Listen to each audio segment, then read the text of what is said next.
Hey everyone, as I promised over on Instagram, I wanted to show you one of the ways that I keep tabs on products that are being discontinued. Back in September of last year, 2019, I received an email alert that Bayer was pulling Zantac off of the shelves. And as I continued to read through the email, it sort of reminded me of what happened to Prevacid. Now, I talked about Prevacid last year back in March on Instagram as well, and I showed it in this post here.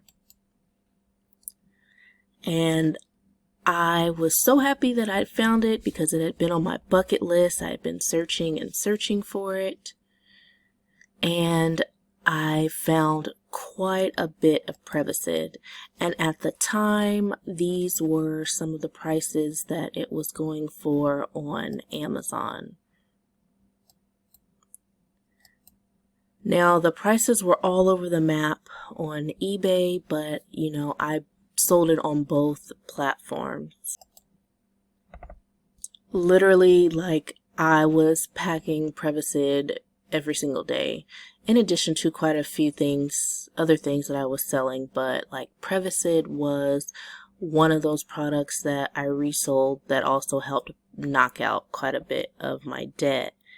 And I was picking it up from the liquidation stores, like literally filling my cart up with Prevacid, among other things, but lots and lots and lots of Prevacid.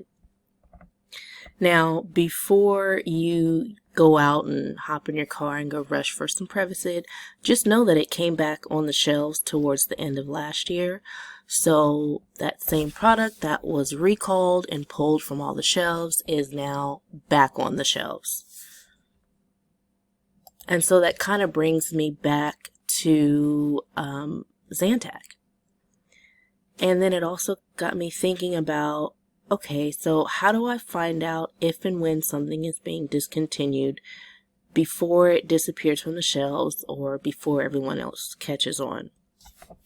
And that's what I'm going to share in this video. I'm going to share with you how I got the alert, and it's based upon just one very simple search engine hack that I use to get notified of pending or existing recalls, product removals, store closing, discontinuation of product lines, anything. The options are literally endless if you're just using the basis of this search query, but I need to be very clear here that I'm only giving you a nugget and not the whole enchilada. So the exact search queries that I personally use are locked inside of my head, but I can help you see what's possible. And then you've got to put in the remainder of the work to make this work for you. So with that said, let's just go ahead and jump straight into this. So we're going to start with a basic Google search. And this works best if you're using a desktop computer. I'm sure there are other ways to work around this, but that's not included in this video. So we're going to start with just a basic search with the following words. We're going to do recalled and drug stores. And you need to make sure that these words are in quotes, that the first word is in its own quotes and then the second word is in its own quotes. So what do you notice first off the bat? Lip gloss keychains, more Zantac. Now, this certainly isn't going to bring up every single recall when you type this into Google. There's actually a website that lists every single recall, but this search does focus on what was a major recall, in this case Zantac. So it's a start with the search. It's a start with what I want to explain, but let's click over here to the News tab. And we're going to kind of narrow this down to things that have made the news. So this is a little better, but some of these results are recent and some of them are pretty old. In this case, the Zantac, which is several months old. So to fix this, we are going to come back up to the top. We're going to click on Tools, and under Recent, we're going to click on, let's do the past month. So we want to see what's been recalled from drugstores in the past month. Now, these results are so-so, and to be quite honest, I'm not particularly looking for recalled products because that's just not something that I'm interested in flipping online. But as we get further into this video, you'll see that using certain search queries will bring up things that have been recalled. So let's just leave this here. We're going to leave the month, the past month. We're going to leave the news. Let's just change our settings. So let's type in something like retailer and announced. And once again, these are all going to be in quotes. And all right, so kind of getting somewhere. So this would be another search query that I would use, trying to just follow what's going on in the news. I can see that 2 weeks ago, Pier 1 files for bankruptcy. Didn't know that. I also don't shop there. So Pier 1, Bed Bath & Beyond is cutting jobs. Macy's is closing 125 stores.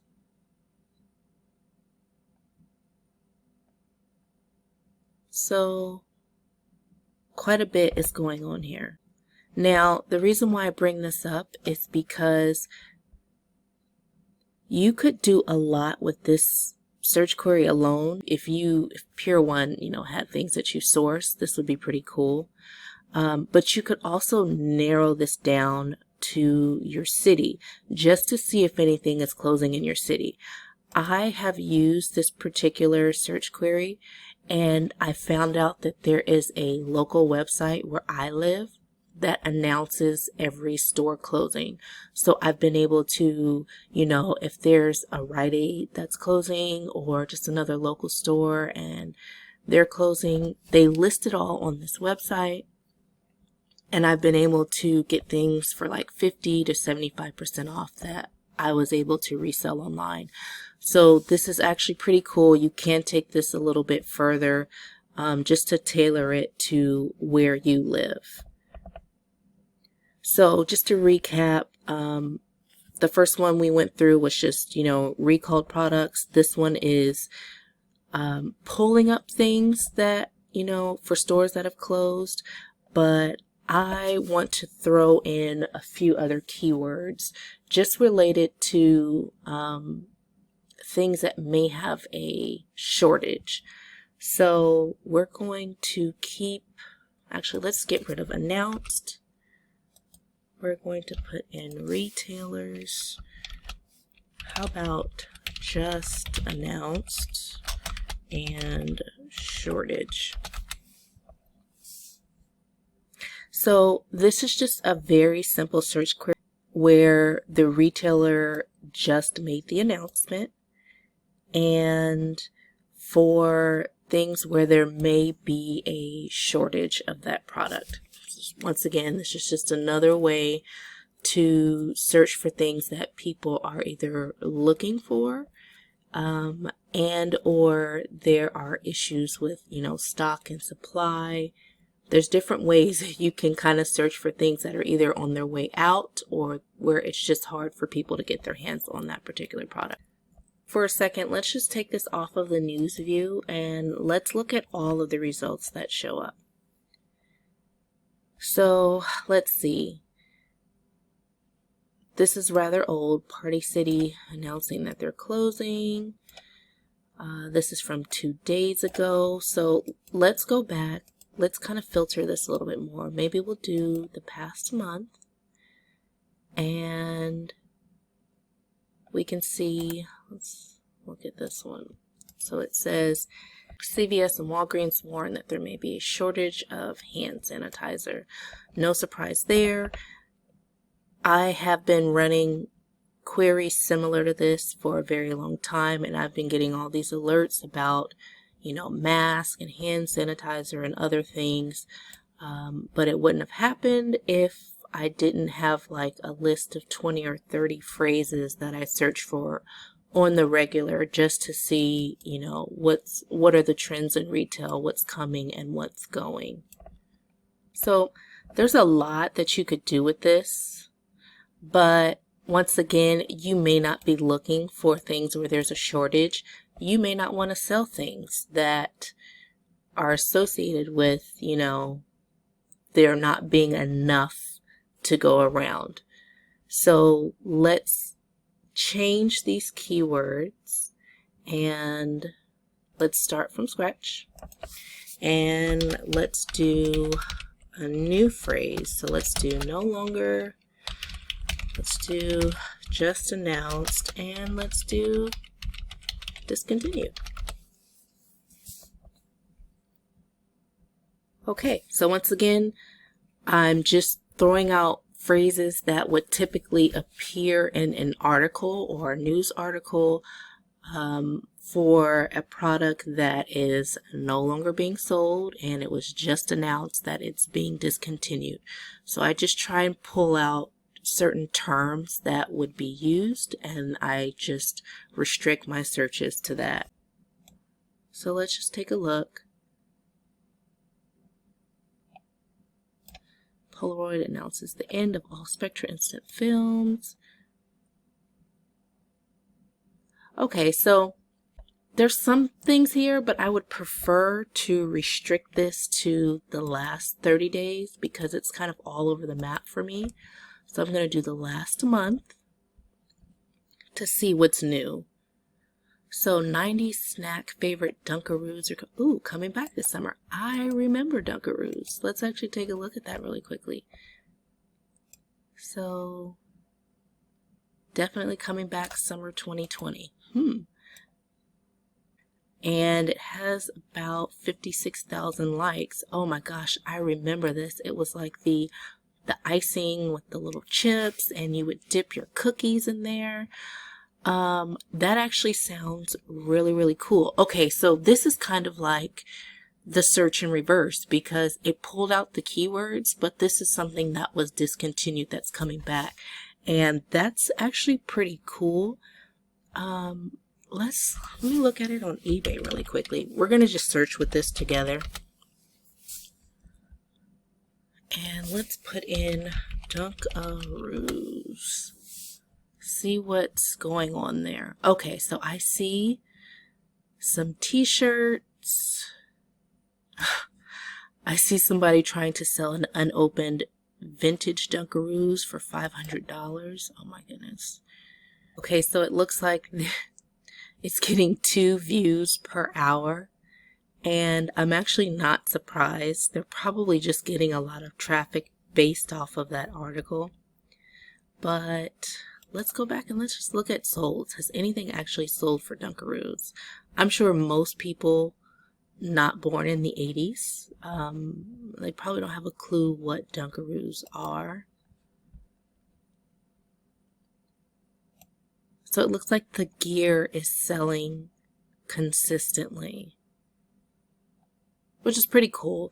This would actually be something worth looking into or keeping tabs on, because I don't know if it's a limited edition type of thing or how many they plan to produce or how long they're going to sell the product, but I would definitely keep tabs on this product once it's released in the summer, then at the end of the year, and then even next year, just to see, if it was well received. I mean, I would just track it just to see how crazy it goes on eBay, if it actually does gain any traction.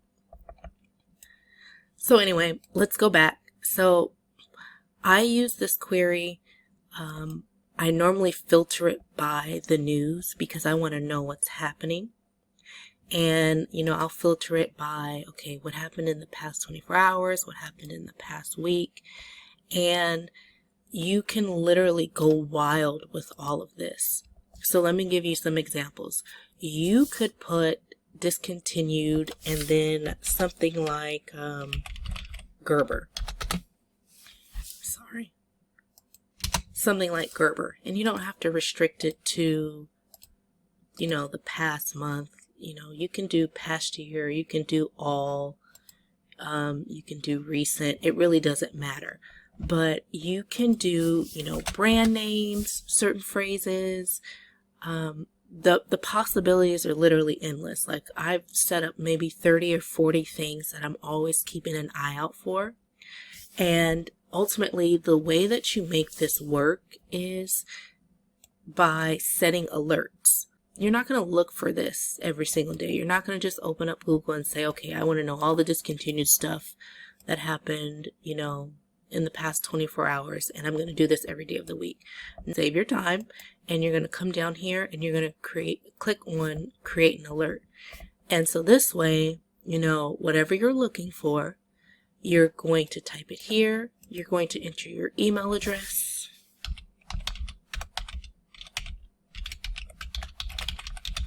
And you're going to look at your options. So how often do you want an alert? As it happens, once a week, once a day?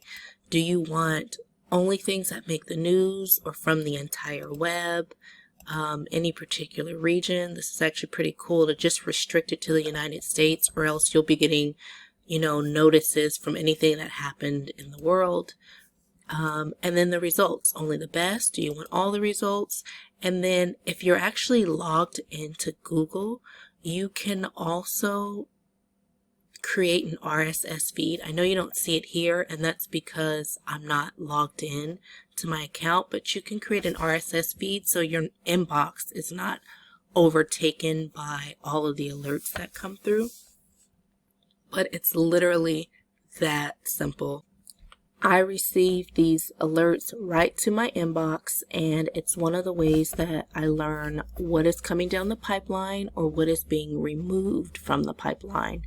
And I apply these concepts to a lot of areas in my business, and the same, queries that I use here, I also use these same things to locate liquidators, liquidation stores, wholesalers, you name it. You can run wild with just some basic search queries to find what you need to make your reselling journey easier. So I hope that helps.